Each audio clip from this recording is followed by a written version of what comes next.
How's it going, everyone? Andrew here with Mike, who's taking the place of Fantasy Ryan this week for a little bit of a fill-in since Ryan could not make it. Mike, how are you doing today? I'm doing well. I'm doing well. Thanks for having me on. Yeah, I'm excited to do this with you. So we're going to try to get through this one pretty quick, seeing as the games are on in a few hours. So I'm going to try to get this uploaded to you so you can make hopefully some of you who pay attention to this can make some fancy decisions going forward.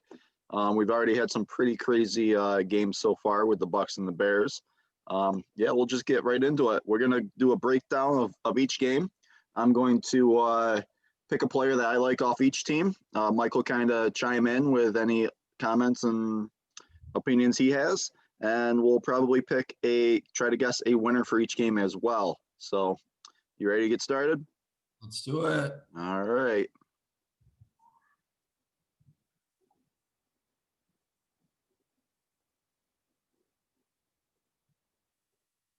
All right, we start off with the Rams and the Washington football team. This should be closer than I think a lot of people will give them credit for. That the Washington team has been picking it up a little bit over the last couple weeks. The defense is still pretty good despite some injuries early on, and the Rams are definitely still the Rams. I really like Robert Woods and Cooper Kupp in this one. I think the run defense of Washington's a lot better than their pass defense. I definitely see Woods and Kupp eating in this game. Woods is probably due for a pretty good breakout game here. He hasn't really done too much the last couple weeks. And on the Washington side, you've seen Antonio Gibson continue to get more and more touches each week. I see him probably one of these games here soon, if not this week, having his breakout game where he fully entrenches himself as RB1 going forward. I'm going to pick that to be this game. He'll be involved in the running game as well as the passing game. Washington's going to want to run the ball, I think, to control the clock, keep that Rams offense off the field. But if they get down, Gibson's still a pretty good pass catcher. I think he'll get a lot of screens and move the ball that way too. So what's your thoughts, Mike? I would definitely agree with you about the Rams wide receivers. I think they're one of the few teams that actually has almost, I wouldn't say they're true number one receivers fantasy wise, but I would say they're definitely top of the line number two wide receivers in Cooper Kupp and Robert Woods. Some high end wide receiver twos. Yeah, you could almost just have both of them on your team and be set every week. They get you the same amount of points every week. Very dependable. You know, you're at least getting 15 points each week. Yeah, so very, very safe floor. Ceiling's a little bit capped, but those are those consistent points that you need week in, week out, and hope for some other players that have some breakout games while those players just kind of provide you with some consistent points to go off of. Yeah. And I would say Jared Goff has been playing a lot better this year as well. He's Sean McVay has been managing the play calling very well so far this year. So I think that's helping the pass now. And you know, the running back situation, they traded Todd Gurley last year, this past off season. So you really don't know what you have at their running game. It's been doing well enough. So I think that's, you know, something to think about there. But see that. Oh, go ahead. Yeah, in terms of Washington, obviously they benched Haskins this past week, so he won't be starting. Did they say? I can't recall who they named the starter. Did they name who'd they name the starter there? Kyle. Yep. So he's starting. Yep.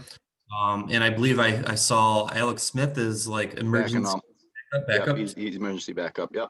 Be interesting to see that. I heard reports that what's his name, McLaurin? Terry McLaurin. Yep. They said that he was a sit this week, but I disagree. I think the Rams have like a bend but don't break defense. They've kind of been molded around that for the past few years. So opposing teams tend to get more yards against the Rams. So I think, and especially in PPR formats, that certain players on Washington could eat very well this week. Who do you think covers McLaurin? McLaurin's usually more of a slot receiver there, but definitely their best receiver. And usually the Rams are going to put Jalen Ramsey on their best receiver, but I don't see him covering out of the slot too often.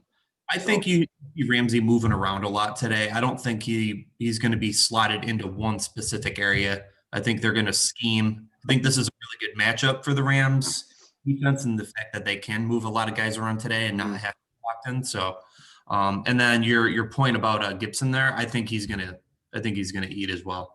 Yeah. Should be a really good football game. I see the Rams still winning this one, but I do see Washington giving them. I see the Washington keeping it kind of close in the first half. I think within the Rams kind of pulling away in the second half. They'll just be too much for them. So we'll move on to our next game, which is going to be the Eagles and the Steelers.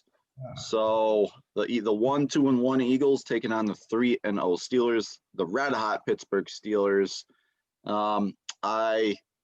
My breakout player for the Eagles is going to be Zach Ertz for this game.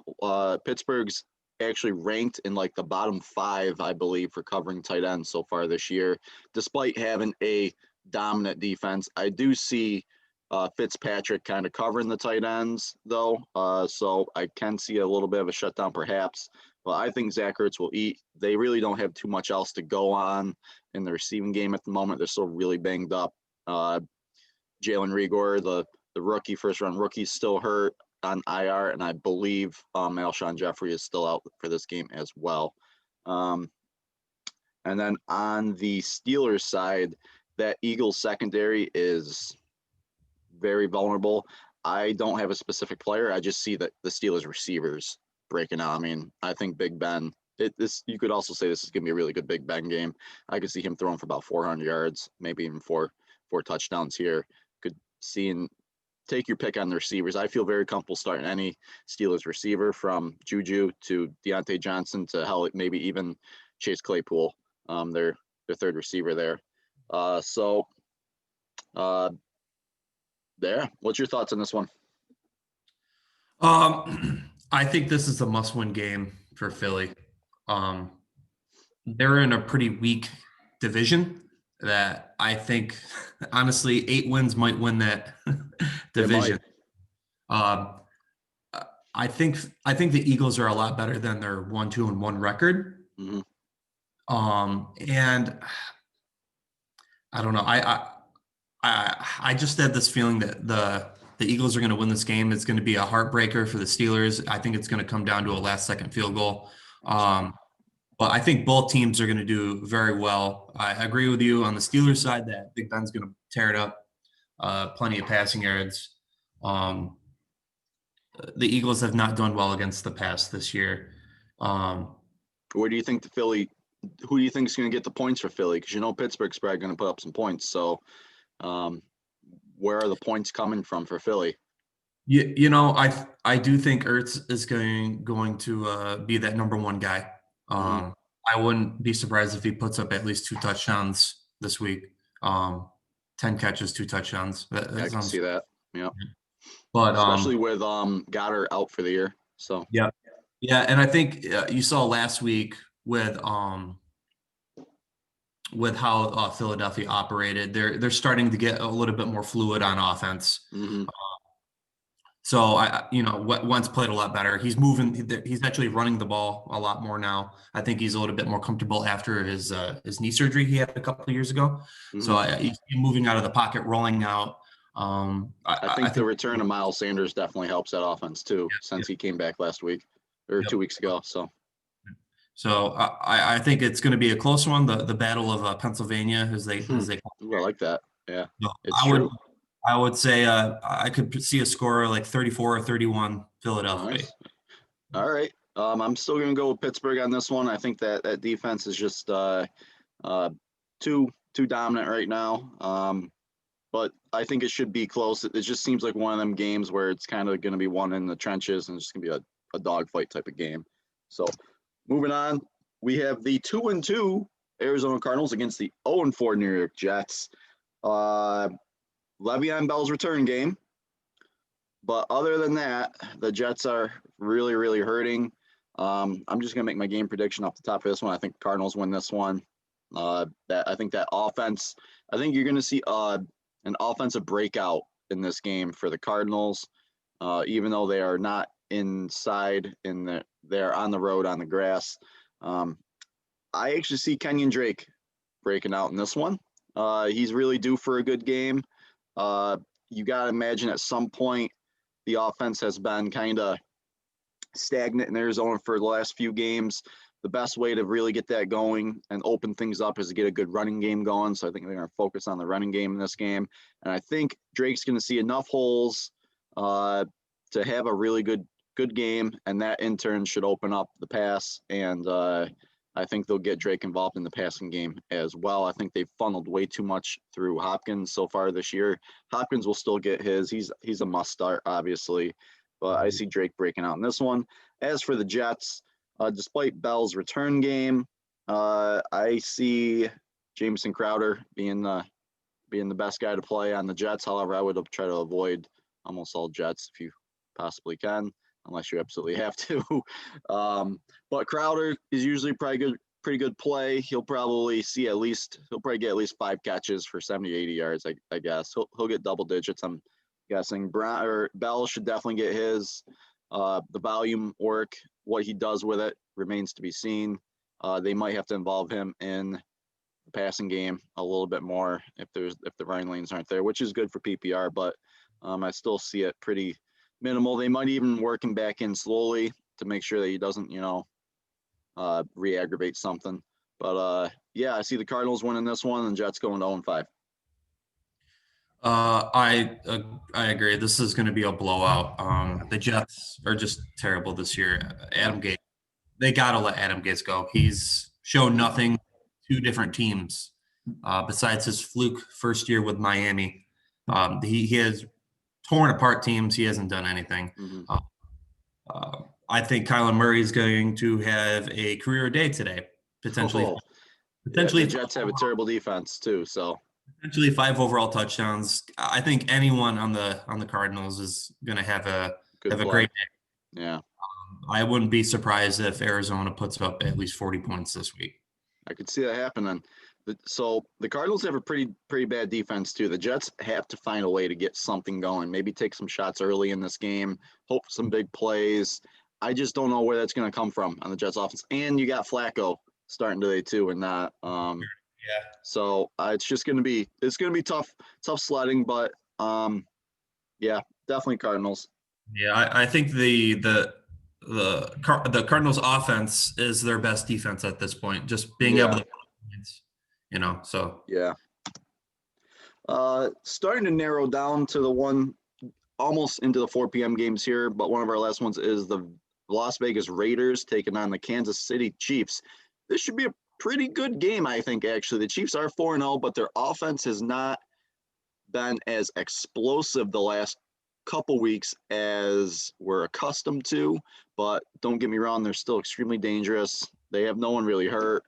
And the Raiders are an up-and-coming team. They're still really young, but they have some really good talent on both sides of the football. John Gruden's coaching them very well. I'm going to go with the Chiefs for the W on this one, but I think a lot of Raiders can make a statement game in this one if they step up and play or be ready to play. You got to imagine that the Raiders are going to want to pound this football, try to control the clock again. That's why my pick's going to be Josh Jacobs for the Raiders. He's going to get upwards of 20. I'm going to guess 20 to 25 touches if the game script allows it, if they can keep it close. If they get into a hole, obviously they'll be passing that a lot more. As for the Chiefs, I see the Chiefs kind of doing something similar as well and trying to get Clyde Edwards-Helaire going. I see him as kind of being the go-to guy for this. However, I would not be surprised to see Tyreek Hill finally have a really good breakout game in this game either. So I'm going to go with the Chiefs by probably a couple touchdowns in this one. Yeah, I was actually surprised looking at the betting pool for this week for this game. Chiefs by 12.5. So it looks like Vegas obviously thinks they're going to win by 2 touchdowns as well. And I would tend to agree with that. It's in Kansas City. Hmm. Um, the Raiders started out pretty well. I just think that teams have found out that they want to run the ball and they're scheming for that. Hmm. Jack Jacobs is probably going to do well. Hmm. I agree. I just I don't feel like the all the speed on the wide receivers of the Raiders. I don't think teams are really threatened by that at this point. So, um, It seems like the Raiders are really trying to build a offensive team in the same style as the Chiefs. So you got like Henry Ruggs, the burner, playing the Tyreek Hill role. You got like Brian Edwards. You had Tyrone Williams or no Williams there before he was hurt. You really got like the possession receivers there filling like the Sammy Watkins, Mecole Hardman roles. Um, they got the fast tight end there with um, drawing a blank here. Darren Waller playing the Kelsey role, and then the Jacob. I mean, the offenses are similar, but the Chiefs are already there. They're the model, and I think the Raiders just aren't there yet. yeah, I think the big difference between the two teams is Mahomes. Yeah, yeah, He's talent. I think if you throw Mahomes on the Raiders, they're a similar enough team that they would probably put up the same results. I think Um, the Raiders are almost there. I almost wouldn't be surprised if you see the Raiders be super aggressive and really move up to like a top spot in the draft to try to get a new franchise quarterback if they don't deem Carr being that guy, you know. So I agree with that.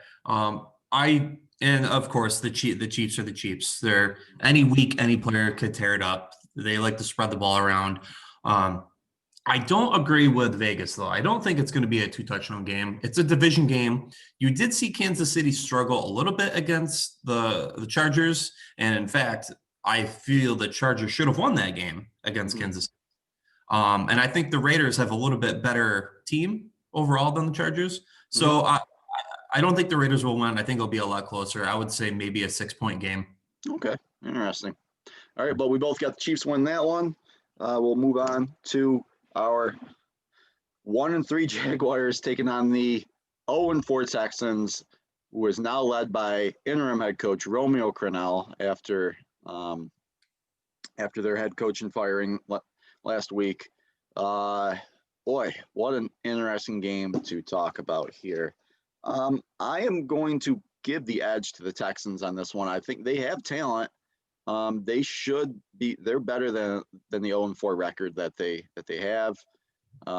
If you're going to get a W, this is the week to probably do it. I think against the 1-3 Jags. Also, the Jags don't really have too much to scout on the Texans, being that they're going to a whole new head coach, going to be calling new plays. I mean, he's going to be utilizing the same. You're not going to rechange everything in 1 week, so they're still going to use a lot of their old play calling and stuff, but just a different head coach. I see Texans winning this one probably by about a touchdown. On the Jags side, I see DJ Chark having a good game, and then on the Texans side, I actually see Duke Johnson having himself a pretty good day today. So, Yeah, I think both teams are better than their records, especially the Texans. The Jaguars are still an up and coming team. I don't think anyone predicted them to be as competitive as they are at this point. Um, Gardner Minshew, still to be seen whether he is that quarterback. He kind of has ups and downs, but he's still a young quarterback. I believe he only has what 10, less than 10 games under his belt at this point. mhm, So I still think you give him a little bit more time. But they could be in contention for the Trevor Lawrence lottery coming up yeah, next year. We'll see. yep, Houston, being a Dolphins fan, I'm loving this right now. Miami currently owns both of their first and second pick in the draft. So any tanking or any um, bad play by the Texans, I'm going to appreciate that. But I do think they turn it around. They're just too talented of a team offensively to not at least put up some wins. hmm You have Watson there. I feel bad. I feel so bad for that guy. He signs this big deal, and then but they trade away all his talent. You bring in David Johnson, who, you know, I think his better years are behind him at this point. Yeah. So I think that that franchise is going to be going through a retooling in the next few years. Defensively, I think they're balanced. So they could be competitive every week. It's just they're missing the it factor with certain Yeah. players. Hopkins. Yeah. You Yeah. could I don't know see, why you make that move, but you know, it's all money. They didn't want to pay him that exuberant amount of that money that he probably required. trying to recoup that first round pick that they trade away too looked enticing, and but So, but I think Houston does win this game. I would say it's probably going to be about a 10-point game. okay, I would agree But with that. I think it's close up until about the fourth quarter, and then Dallas just puts it away late. Hmm.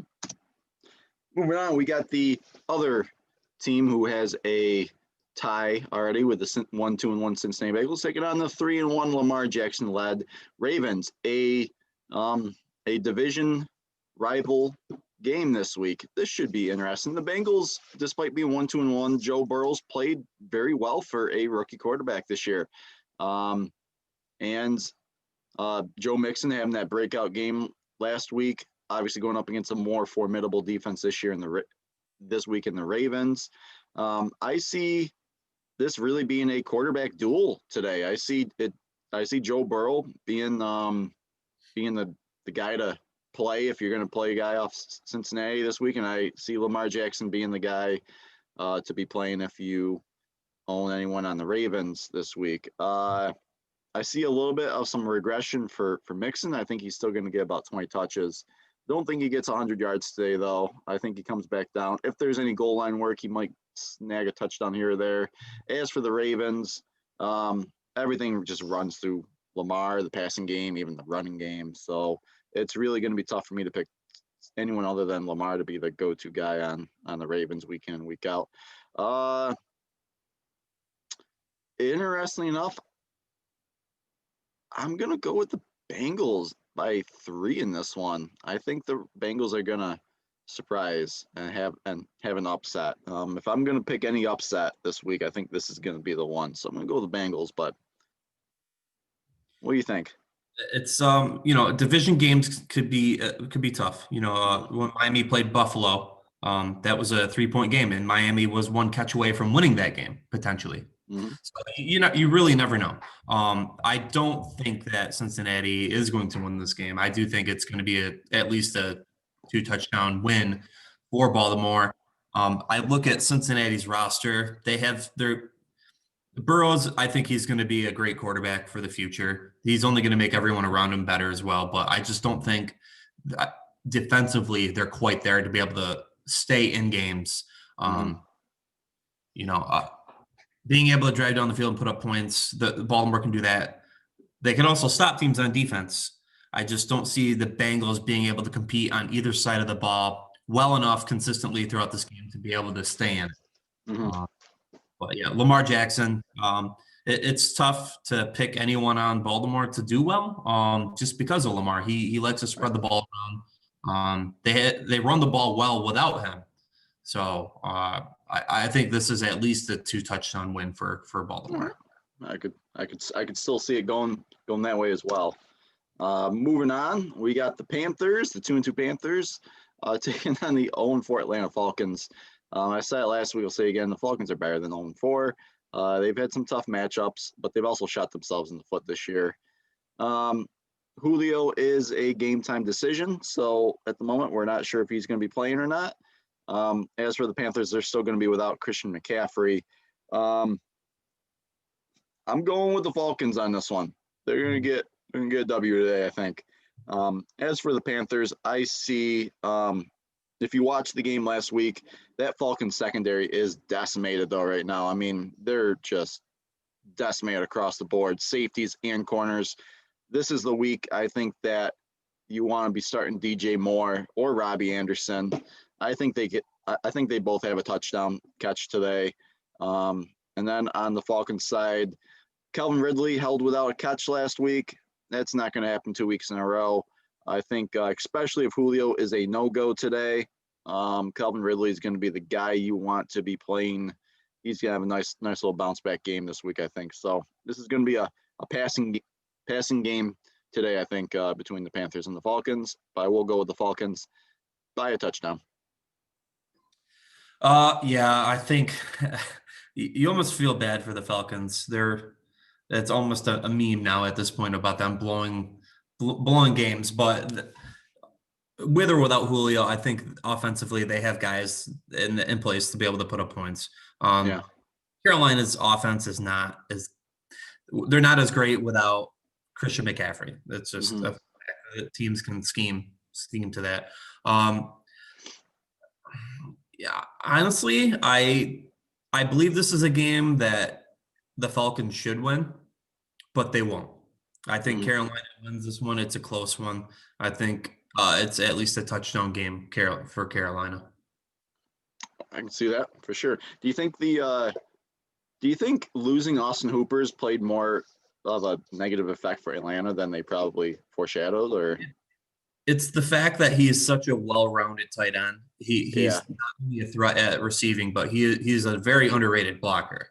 Yeah, they haven't really gotten much out of the tight end No. production this year. So, And Todd Gurley is obviously when healthy, he's a great running back. But I believe I heard the term pitch count last week.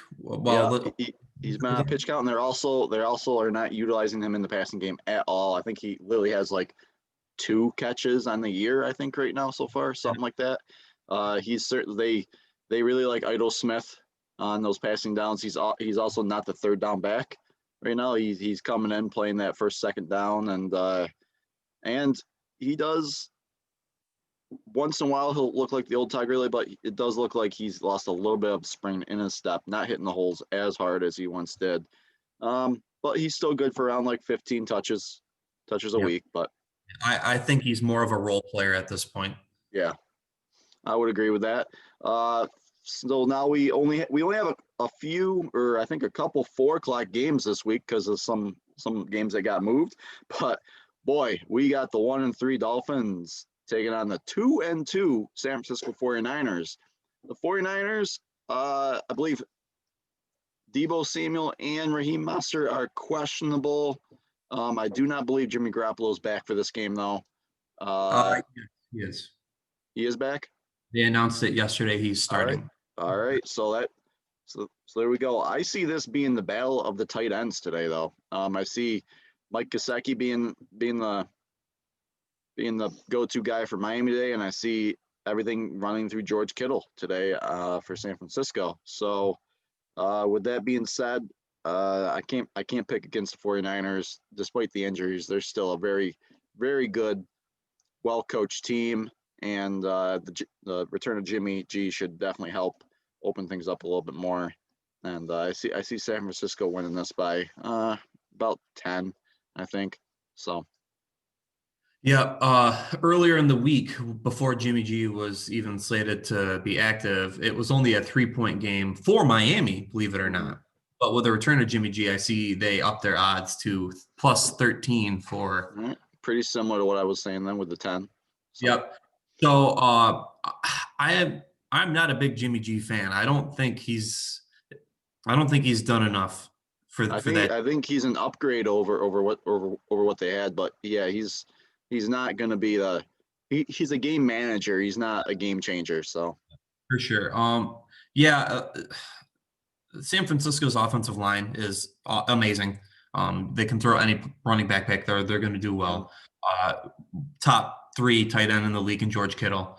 I can see that being at least a 10-point game as well. Miami's played tough though. They played almost every game they've played. They've been in it pretty close up to the end. Even against Seattle, they had a chance to beat Seattle. So I think it's going to be closer than people think. I don't see it being a blowout. They played teams tough, but it's going to be similar to the Seattle game. I think where like they'll hang tough for as long as they possibly can, but then the talent that San Francisco has will eventually win out. And by the fourth quarter, you'll see them kind of slowly pull away, which is why I think they'll probably win by about 2 scores. But and that's the lack of talent on Miami's defense to be able to keep the team in the game. I didn't check to see, but Byron Jones has been out since the Buffalo game, so we're basically operating on one shutdown corner and one rookie corner who's Mhm. been thrown to the wolves and has Yeah. not done as well as we thought he would live up to his first round status. Igbenogany out of Auburn. He's more of a slot corner. I'm scared of George Kittle. Miami has done terrible against Boy, tight end. if there was ever a game to have Minka Fitzpatrick back there for you guys, this would be it. So Yeah, Miami has done terrible against the pass. They've done a lot better against the run this year, but we're going up against one of the better running teams in the league yeah, in the 49ers. But I think it's just Miami will be able to stay in the game offensively. For some reason, the lack of talent on offense, they still are able to move the ball down the field. I don't know if that's just Fitzpatrick knowing where could to be a throw the scheme, but scheme. Fitzpatrick's a very smart quarterback. He's been around, and One thing to note is our starting left tackle, Austin Jackson, is out. He was placed on short-term IR, so there's going to be a little bit of shuffling on the offensive line. So that might throw a hiccup in the Dolphins this week. Surprisingly, they've done well on their offensive line this year, which I think is probably why they've been in games. Previous years, their offensive line has been terrible, but yeah, I see this being close, maybe up until halftime, and then after halftime, I think the 49ers just blow it away. I think it could even potentially be a 21-point game for the 49ers this week. we'll see. Yeah, it's one of them games where it can get out of hand very quickly. You got to play sound, good defense, and hit your angles, make your tackles early in the game, and just play good fundamental football. If you don't play good fundamental football against the 49ers, you have zero chance of winning. And even with playing the best fundamental football that you can, there's still a good chance that the 49ers are still going to come out on top. So they're a really tough team to beat. Don't let their 2-2 record fool you. They're still a really good team. A really good team. I will say, I just read that Byron Jones is most likely playing today, which would help Miami's secondary tremendously today. So it will be important to note and see if Deebo Samuel is out or in. He is definitely he's definitely their number one guy when healthy. I know they're really high on their young rookie, but they're Brandon Ayuk, but he really is kind of like even a shorter, smaller version of Deebo Samuel. So holy cow, what a game to talk about next. The Giants, the 0-4 Giants, and the 1-3 Cowboys. What a dumpster fire this division has been so far this year. You mentioned it earlier. Yeah. Man, it's a division rival game. I'm actually gonna probably want to watch this game just to see. I agree with you. I think this is going to be a game you want to watch. Yeah. I don't know who to pick. I think I'm gonna go with Dallas on this one. I just think the offensive firepower is going to be probably too much for the Giants to slow down on defense. The Giants defense has played better than I thought they would, but they're still, there's a lot left to be desired there. But they play tough. As for the offensive side, no Saquon, and I don't know. For the Giants, my breakout player for this one's going to be Darius Slayton. I think he's going to be the guy that if you were going to stream or pick someone up for DraftKings this week, that'd be the one I would go with. As for the Cowboys, I'm going with Zeke. He has not really done he's played well, but he hasn't been like the Zeke of old. This one, and that's probably has to do with mostly the system he's in right now. They're switching over to the Mike McCarthy system, which is all predicated on wide receivers putting up mad stats and the running backs really kind of being an afterthought. McCarthy will preach getting the running game going week in and week out, but then, by like the 10th play, he just abandons the run and just goes all past the rest of the game. That's typically what McCarthy does. But every now and then, if Zeke can hit some holes early, get some big yards early, I think it's going to be tough for Big Mike to go towards the pass, and I think this is the game that you're going to want to do it in. So Zeke is my pick for a breakout day. I think he's got 2 touchdowns, over 100 yards rushing, and at least 4 catches for 25, 30 yards.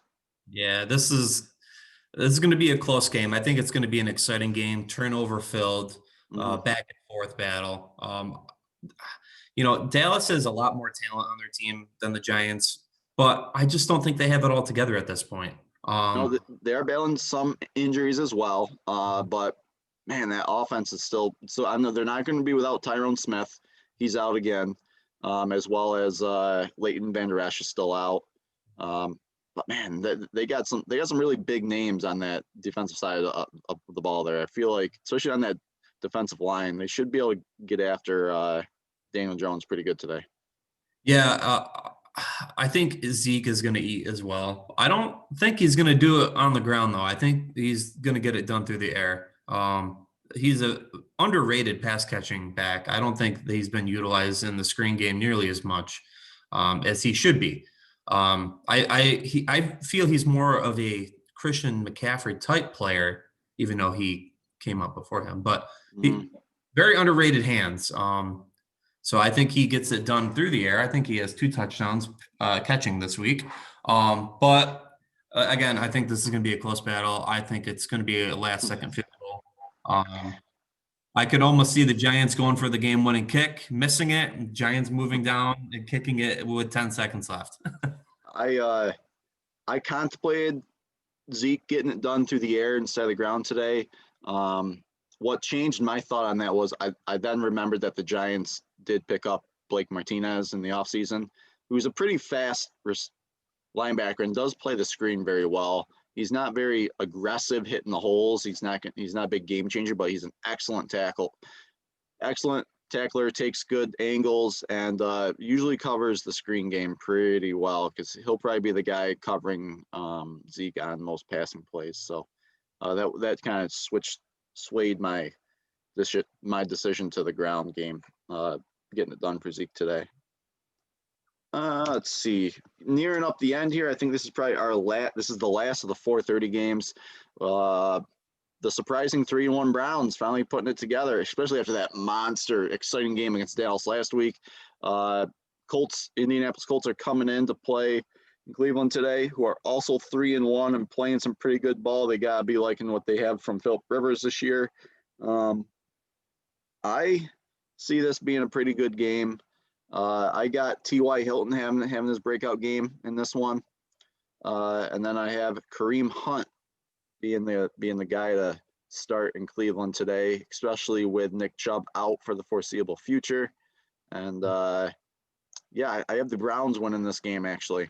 So yeah, I think the Browns were set up to do well a couple years ago, but lack that internal structure, from a coaching standpoint. They had too much talent to not perform. I think this year they're actually finally putting it together. You're seeing a lot better play out of Baker Mayfield. Seems a little bit more confident, a little more fit, a little more faster. His decision making is a lot better. I think that's the big reason that they've done so well so far. Kareem Hunt, picking him up is just a couple years ago, or last year, 2 years ago. Yeah, 2 years ago. Vastly underrated move. I thought he was one of the better running backs in the league before his incident. And then they had Chubb in there as well. So they obviously had the best running back duo in the league. Not to mention their wide receiver duo in Landry and Odell Beckham. I believe both of them are tremendous receivers. They both have amazing catching ability. Jarvis Landry being a team-oriented guy, not worried about catches. He threw a touchdown pass last week to Odell. Yeah. But I agree. The Colts are kind of surprising me this year. I didn't think they'd do as well with Philip Rivers. Last year, I saw a lot of decline in his play. And this year, I believe I've seen more of the same out of him as he played last year. I'm kind of surprised. It's a really good defense they got in Indy, though. Yeah, they have surprisingly pretty good defense. Yeah, they have some good pieces on offense as well. That line, the line's really good in Indy. Yep. So I do think the Browns win this one. Hopefully, it's a good game. I definitely have the Browns winning by at least a touchdown in this game, though. Going forward in future podcasts, Kareem Hunt will probably be a very popular pick for me. As long as Nick Chubb's out, I see him as being he can be a top 5 fantasy running back for you as long as Nick Chubb is out. I do think that they're going to try to limit him on the ground a little bit, and they'll probably try to get that young rookie Dearness Johnson, I believe, a few touches. I think last week he did have like 10 touches. I think he'll get around there, between like 5 and 10 each week. But I think last week was more of a, oh crap, Nick Chubb went down. We need to come up with a new game plan to have Kareem Hunt be the guy. So let's just get this young guy some more touches and keep Kareem Hunt in that same role that we had him envisioned for. But then going forward, I see them incorporating Kareem Hunt a little bit more now that they have time to actually design game plans around Kareem Hunt's skill set that offsets Chubb. So if that makes sense. But No, I see that. I agree. I agree. Yeah. I think, if I'm not mistaken, Hunt signed an extension to stay with the Browns. Yeah. Team I'm friendly. not sure if Chubb did too, but they might have both. Yeah, he's going to be in Cleveland for a while. So I think it's more of a respect factor for believing in him and actually signing him when no other team really wanted to touch him. So I think he's playing for the Browns at this point. So I think that's the best situation you can be in as a team, having a player that believes in you and is super talented as Hunt. I think he's going to do well in the foreseeable future. And you don't pay people if you're not going to plan on utilizing them and being a big part of your team going forward. So they wouldn't have given him the contract extension in the middle of the season if he wasn't going to be a go-to focal point for their offense. So that would do it. That will do it for the 4:30 games. There was one more 4:30 game, the Broncos and the Patriots. They got moved, and then it got moved again as of this morning. It got moved to next week. So that game will be postponed, I do believe. So which moves us on to our Sunday night game of the Vikings and the Seahawks. This is a pretty cool, good matchup, I think. On paper, Minnesota 1-3 playing. They're underperforming, but they're going up against Danger Russ and that Seattle offense. Boy, I see the Seahawks cooking in this one, though, man. Minnesota's got rookie cornerbacks on both sides. They're really young on defense. I think I saw something like eight of their 11 players are all new on defense this year. That's not the type of defense you want to be rolling into Seattle with the way Russ has been playing with those receivers. This was the easiest pick I had in any game. I see the Seahawks receivers, Tyler Lockett and DK Metcalf, going off in this game. Russell Wilson despite Miami holding them to some modest stats last week, he's going to go right back up there. I see him tossing 4, possibly even 5 touchdowns today. And it's just going to be too much for the Vikings to keep up with. They don't have the offense that they once did. Kirk Cousins is not playing as good as he has the last couple of years. And they're definitely a running team, which is probably going to have to get away from the running game fairly early if the Minnesota secondary can't keep up. So I do see Thielen being the guy to be starting for Minnesota this week. They're going to be throwing it possibly pretty early, as much as like maybe even like the middle of the second quarter. So they're going to do their best to keep up with Seattle, I think. And Thielen's probably going to be the guy that you're going to want to go with. You can go with. I do think that the rookie Justin Jefferson, he's been playing pretty well the last couple of weeks. However, I think if you're a gambling man, you probably just want to go with the devil that you know rather than the devil that you don't. So I think Justin Jefferson still got a couple more games until I become a full entrenched believer that he's going to be a huge focal point going forward. At the time being, Adam Thielen is proven he's not going anywhere. You know he's going to get lots of balls thrown his way. So I feel better with picking Thielen over anyone else on the Minnesota game. But I see Seahawks winning by 2 touchdowns. This is a bad matchup for the Vikings. Seattle is amazing on both sides of the ball. They're super talented. And Seattle did just pick up Snacks Harrison this week. They did sign him. I don't believe he is starting this week, though. So it's going to take him a few weeks to get acclimated to the offense. But Seattle just added Damon Harrison to that defensive line as well to go with Jaron Reed. Those are some big boys in the middle of that Seattle line now. Holy cow. Rich get richer, man. Yeah. Russ is having an MVP season. I will be shocked if he doesn't win MVP. he is on a mission this year to prove that he deserves to be league MVP, which Mm-hmm. I believe 2 times he should have won league Yeah. MVP. But nevertheless, this is going to be a blowout. If I was in a survivor pool, Seattle would be my pick, easy pick this week. Yeah. Uh, or the Dolphins 49ers game, but now that Jimmy G's playing, but Seattle is just too talented. Yeah. I Just too just much to. I don't see Kirk Cousins throwing the ball well enough to be able to keep up in the game. And yeah, that Minnesota defense is just I'm not big on them. So yeah, I think it's a blowout for the Seahawks this week. This is also a primetime game, Sunday night. Seattle usually plays pretty well on primetime games. So. Yep. So we had 2 Monday night games. I think we had 2 Monday night games after some reshuffling, but now it's just back to one. The Broncos and the Patriots were scheduled to play Monday, I believe, and it's been pushed back. So we're going back to just the one. We got the 1-3 Chargers going up against the 4. No, they're not 4-0. I that is a typo. They are 4-1, I believe. New Orleans Saints. So Saints did lose to Green Bay. Yep. A couple weeks ago. So that is a typo on the Saints. My apologies for that one. So what happened was when I made this, I forgot to update the records. Actually, didn't the Saints lose to the Raiders?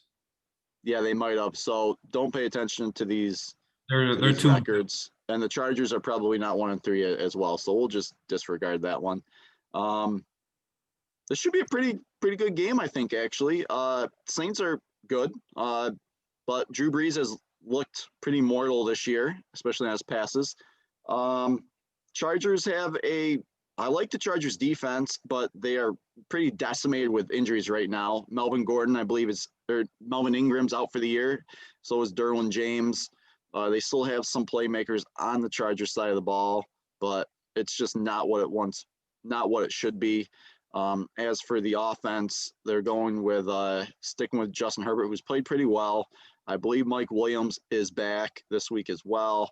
Not a really big game-changing receiver, but can't hurt to have another receiver out there. But no Eckler, so I think it'll be our running back by committee between Justin Jackson and the Josh Kelly, the rookie there. I'm gonna go with the Saints to win this one, and my picks for this one are gonna be Hunter Henry for the Chargers. I believe the Saints are ranked 32 in the league. They're ranked dead last for covering tight ends. Mm-hmm. So I think Hunter Henry has got a really nice game, nice matchup ahead of him. I would feel very comfortable starting him this week. As for the Saints, that offense runs through Alvin Kamara. I don't know if Michael Thomas is playing this week or not, but even if he is, Kamara would still be my pick easily. He's having a amazing season this year. I believe he's Fantasy's number 1 running back right now. I don't see him letting go of that anytime soon. He will probably finish as RB1 this year. So, yeah, I got the Saints by a touchdown. Yeah, I think the Chargers are a little underrated. Well, I wouldn't say underrated. I think they're overperforming this year. Yeah. I think Herbert being thrown in there is kind of throwing a little wrench in opposing teams' game plan. They're not really sure how he's going to do. I think he's done amazing so far. He's got an amazing arm. He's mobile. His accuracy has been on par this year. I honestly think he's an upgrade over Tyrod Taylor, who I feel is more of a game manager. Yeah. I think they could be competitive every week. Again, I just don't see them keeping up with the high-profile offense of the Saints. He's a beast. He's going to get his touches. And then you can't forget about that guy named Michael Thomas in there, who I do believe is playing this week, maybe in a limited role. But the Saints are 2-2, which is a little bit of a surprise. But I think they go to 3-2 this week. I could see them winning by at least 10 points. Yeah. It's still a Sean Payton led team, and they usually end up figuring it out sooner than not. on He Sean could go Payton on a teams. 10-1 Yeah, streak. yeah. I don't want like when's the last time you remember the Saints having a losing record at any point in any season under Sean Payton? It's pretty rare, man. So Saints winning this one, which brings us to our very last game, which is a rescheduled game. It's on Tuesday. We have a battle of the undefeateds. You got the 4-0 Buffalo Bills taking on the 3-0 Tennessee Titans. This game is scheduled for 7 o'clock on Tuesday. Boy, there's lots of things you can talk about here. You got two excellent defenses going up against two offenses who are playing very well. Josh Allen is looking like a dark horse MVP candidate this year. You got the addition of Stephon Diggs has really opened up things for the rest of the receivers.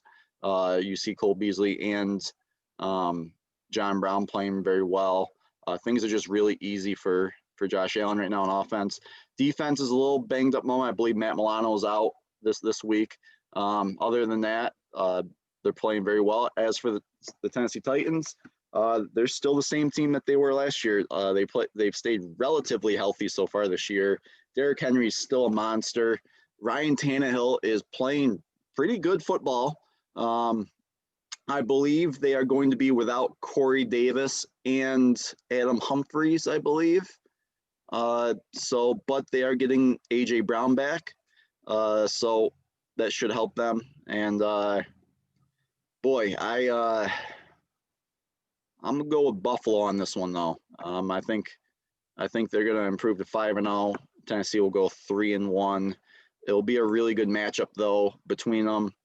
I'm sure we will hear lots more Buffalo Bills are going to the Super Bowl comments all over Western New York here, starting Wednesday morning though.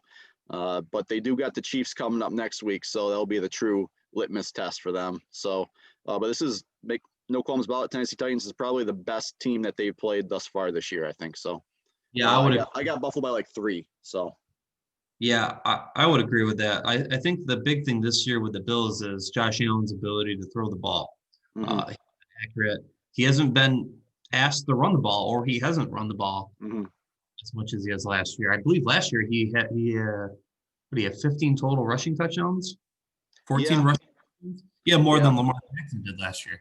So he was asked to do a lot more with his legs, not by the fact that their offensive line was terrible. They couldn't.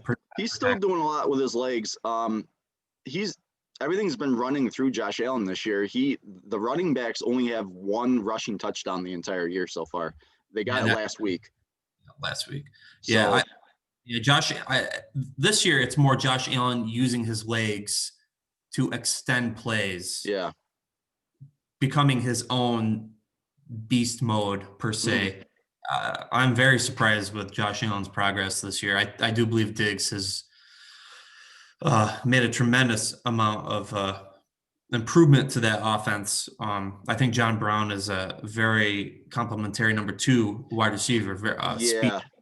Guy. It really helps that John Brown doesn't have the best corner on him, which I think so. Adding Diggs then puts a lesser quality corner on the other receivers, such as Brown and Beasley. And I think Beasley's an excellent slot guy. Brown's a really good 2. They shouldn't be like, if something happened to Diggs where he was out and then it went back to last year, I think you see a completely different Bills offense without Diggs there. So I agree with that. Cole Beasley is just not the most talented guy, not the fastest guy. He's really consistent. He's really safe good. Floor, limited ceiling. Yes. So, yeah, I don't think he's going to blow you away, but he's going to get open on that 3rd down. He's going to get open. Yeah. Any play you need, if you need a pass, he's going to be the guy I would look to on 3rd down. He's likely never going to give you a dud game, like zeros across the board, but he's also not Julian Edelman. He's not going to give you, 10 catches for, 100 yards either. He does what he does well, though. He is a poor man's Julian Edelman, I would say, but he's good though. I would agree with that. In terms of Tennessee, if they're going to have a chance to win this game, they need to stop those crossing patterns that the do. I'm very surprised that teams haven't figured that out. Is all the big plays have been deep crosses. If I you can, think it's a matter of time before teams figure that out, though. I mean, it only works for so long until defenses get enough game tape to be like, because you can see it if you're watching the games. They they'll be in those third and mids or third and longs, and you'll think that they're dead to rights, and then they'll just do some crossing pattern and just there's it's nothing special. They no, just use their speed. They use their speed to get by you. yeah. If I'm Tennessee, and forgive me, I don't know defensively what scheme they play. Mm-hmm. But if it's third and long, I am blitzing Allen and playing zone coverage Mm-hmm. to the first down marker because they're not going to try to throw a deep long pass on third down. They're looking for them crossing patterns. I So I will give credit where credit's due. They played very well. However, I can totally see Buffalo potentially even having been 2-2 at this point instead of 4-0. There's two plays that I remember specifically.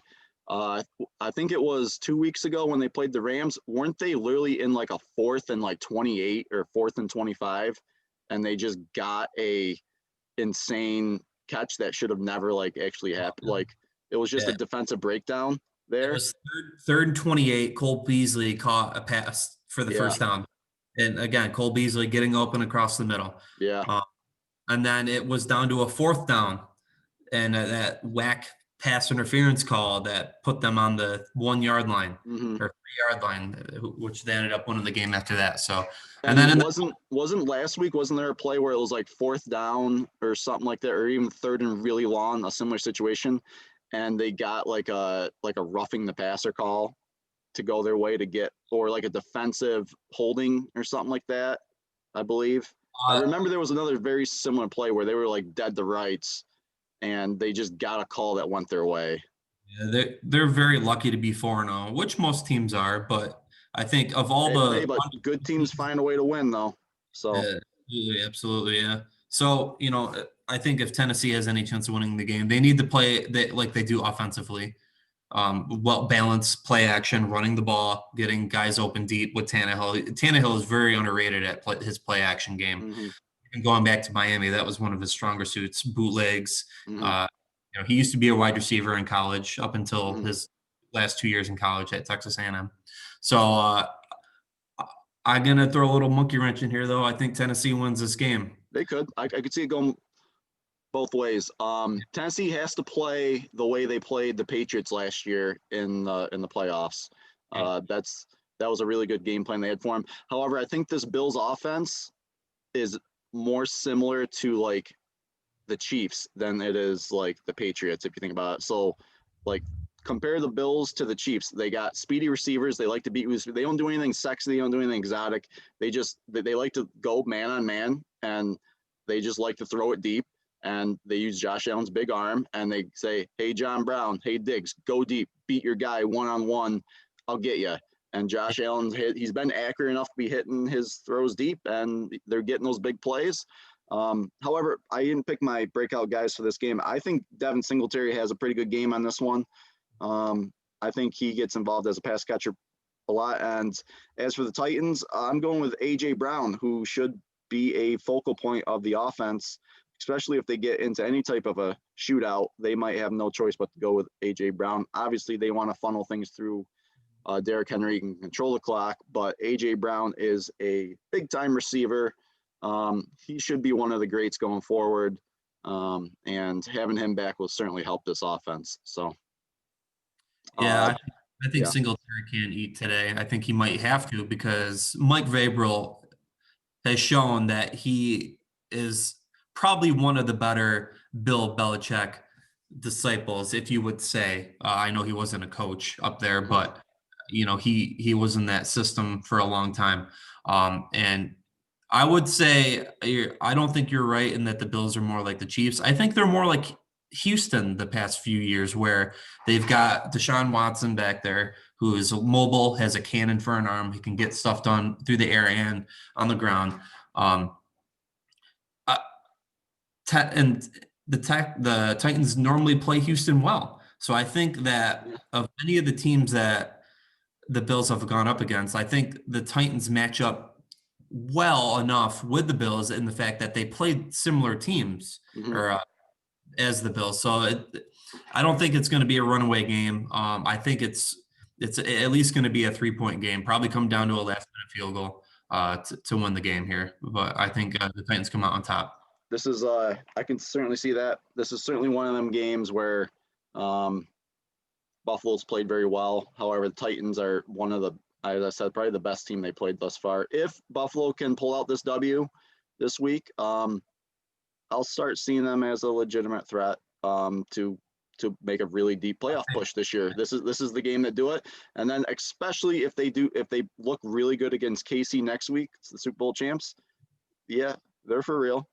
Yep. Not that they're not. I mean, they're a playoff team now, but I see them probably, if they don't get past the Titans or the Chiefs or look like the old Bills in these next two games, they'll be this. I feel like they'll be the same Bills that lose in like the wild card or the divisional round, in the playoffs this year to a team like Tennessee or KC or like Baltimore.